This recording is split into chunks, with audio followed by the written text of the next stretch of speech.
काल मध्यरात्री अमरावतीच्या वलगाव शहराजवळ शिवसेना शिंदे गटाचे जिल्हा प्रमुख गोपाल अरबट यांच्या वाहनावर अज्ञातांकडून गोळीबार करण्यात आला। यामध्ये शिवसेना जिल्हा प्रमुख गोपाल अरबट हे सुदैवाने बचावले। सदर घटनेसंदर्भात वलगाव पोलीस स्टेशन येथे तक्रार दाखल करण्यात आली आहे। या घटनेने संपूर्ण पोलीस यंत्रणा अलर्ट झाली आहे। गोळीबार करणाऱ्यांचा शोध सुरू असल्याची माहिती पोलीस प्रशासनाच्या वतीने प्राप्त झाली आहे। शिवसेना शिंदे गटाचे जिल्हा प्रमुख गोपाल अरबट यांनी दुसरे जिल्हा प्रमुख अरुण पडोळे यांनी माझ्यावर गोळीबार करण्यासाठी कटकारस्थान रचला होता असा आरोप पोलिसात दिलेल्या तक्रारीत केलेला आहे। आता यावर शिंदे गटाचे दुसरे जिल्हा प्रमुख अरुण पडोळे यांनी प्रतिक्रिया देत म्हटले आहे की या प्रकरणात सखोल चौकशी पोलिसांनी करावी व जो कोणी दोषी असेल त्याच्यावर कडक कारवाई करावी। त्यामुळे आता या प्रकरणात पोलीस त्या अज्ञात गोळीबार करणाऱ्यांचा शोध लावणार का हे सुद्धा पाहणे महत्त्वाचे ठरणार आहे।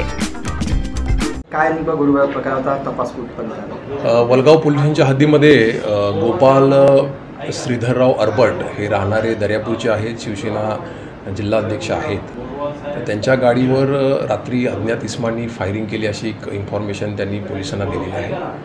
त्याच्यावरून आता गुन्हा दाखल झालेला आहे आणि ह्या घटनेचा संपूर्ण तपास अमरावती शहर पोलीसचे सर्व ब्रँचेस आणि वलगाव पोलीस स्टेशन सध्या करत आहे।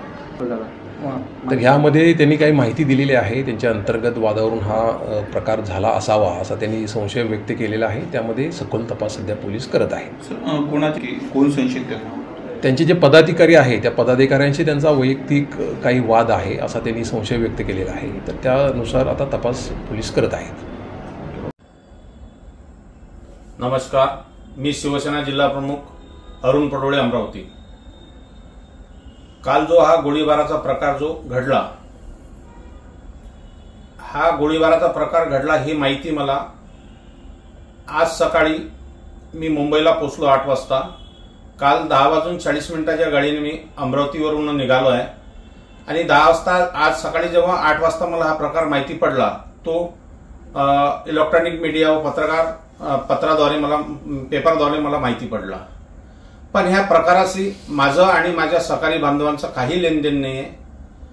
मी पोलीस प्रशासनाला एवढंच म्हणू इच्छितो की हा जो प्रकार घडला ह्या प्रकरणातनी सखोल चौकशी करावी व दुधाचं दूध आणि पाण्याचं पाणी करावं आणि ज्यांनी हा प्रकार केला असेल त्याच्यावर कठोर चौकशी व्हावी आणि त्याच्यावर कारवाई व्हावी एवढंच मी म्हणतो आणि माझे 2 शब्द थांबवतो। जय हिंद, जय महाराष्ट्र।